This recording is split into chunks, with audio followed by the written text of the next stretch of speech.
Welcome to make it unique.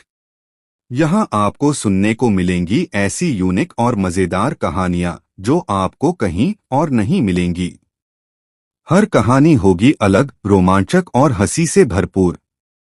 और आज हम लाए हैं आपके लिए जंगल से जुड़ी एक मजेदार कहानी, जहाँ जानवरों की शरारतें होंगी, रोमांचक एडवेंचर होंगे और हंसी ठिठोली का मजा मिलेगा।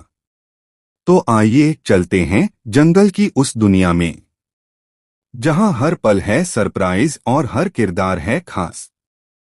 जंगल के दोस्त और उनके रोमांच। घने जंगल के बीचों बीच एक बड़ा सा तालाब था। सुबह होते ही पूरा जंगल उस तालाब के चारों ओर इकट्ठा हो जाता। हाथी गणेश जी तालाब से पानी पीते, भालू बल्लू वहीं फल खाता और बंदर टप्पू अपनी शरारतों से सबको परेशान करता। तोता चीकू तो वहीं पेड़ की डाल पर बैठकर सबकी बातें सुनता और चुगली करता। और इन सबका राजा था शेरू, जिसकी दहाड़ से पूरा जंगल कांपता था। एक दिन अचानक काले बादल घिर आए। बारिश इतनी तेज हुई कि तालाब का पानी उफान मारने लगा और कई छोटे जानवर बहने लगे। हाथी गणेश जी ने अपनी सूंड से नन्हे खरगोशों को ऊपर उठाया, बंदर टप्पू पेड़ों से झूल झूल कर फंसे हुए पक्षियों को बचाता और भालू बल्लू अपने बड़े शरीर से बांध बनाकर पानी रोकने की कोशिश करता। शेरू पहाड़ी पर खड़ा होकर सबको हिम्मत देता। इस मुश्किल घड़ी में सबने मिलकर तालाब को फिर से सुरक्षित बनाया। जब बारिश थमी तो जंगल में उत्सव मनाया गया। कुछ दिनों बाद नागराज धीरे धीरे सरसराता हुआ आया और बोला, ये जंगल अब मेरा होगा। मैं चाहता हूं कि सब मेरी बात माने। तोता चीकू ने तुरंत सबको खबर दी। बंदर टप्पू ने नागराज को छेड़ते हुए उसके ऊपर आम गिरा दिए और बोला, अरे इतना गुस्सा मत कर, पहले फल खा ले। पूरा जंगल हंसी से गूंज उठा। नागराज गुस्से में भालू बल्लू को लपेटने ही वाला था कि हाथी गणेश जी ने अपनी सूंड से उसे दूर फेंक दिया।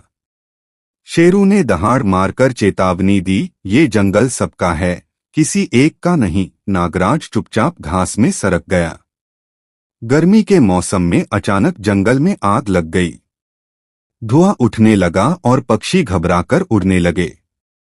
तोता चीकू चीखता रहा, आग आग। बंदर टप्पू ने लताओं से पानी के घड़े बांधकर नदी से लाकर आग बुझानी शुरू की।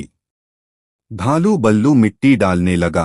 हाथी ने अपनी सूंड से तालाब का पानी छिड़का और कछुआ धीमा अपने छोटे छोटे पैरों से पानी के छींटे मारने लगा।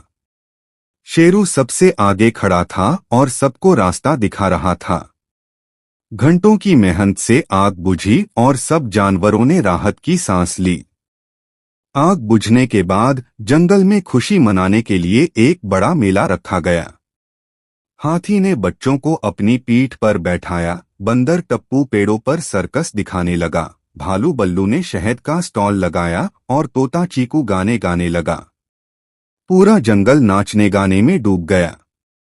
कछुआ धीमा मंच पर आया और बोला, मैं सबसे तेज दौड़ूंगा। सब हंसने लगे, लेकिन जब दौड़ शुरू हुई तो उसने धीरे धीरे लेकिन बिना रुके पूरी दौड़ पूरी की। सबने उसे तालियां बजाकर बधाई दी। एक दिन जंगल में बाहर से एक बड़ा शिकारी बाघ आ गया। उसने छोटे हिरणों को पकड़ने की कोशिश की।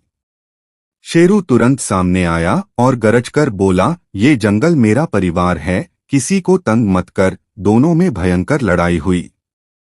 हाथी ने सूंड से बाघ को धक्का दिया, भालू बल्लू ने उसके रास्ते में पेड़ गिरा दिया और बंदर टप्पू ऊपर से पत्थर बरसाने लगा। आखिरकार शिकारी बाघ हारकर जंगल से भाग गया। उस रात पूरा जंगल चमचमाते तारों के नीचे इकट्ठा हुआ। सब जानवर आग के चारों ओर बैठे, कहानियां सुनाई, गाने गाए और खूब मजे किए। तोता चीकू बोला, आज से हम सब मिलकर जंगल की रक्षा करेंगे। शेरू मुस्कुराया और बोला, हाँ, अब ये जंगल सिर्फ मेरा नहीं, सबका है। इस तरह वो जंगल सिर्फ रहने की जगह नहीं रहा, बल्कि एक बड़ा परिवार बन गया।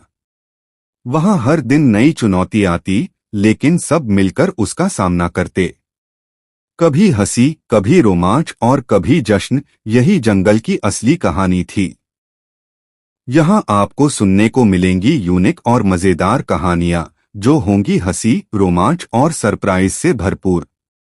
और आज हम लाए हैं आपके लिए जंगल की एक मजेदार कहानी, जहाँ शरारतें होंगी, रोमांच होगा और हर किरदार अपनी मस्ती से आपको हंसाएगा।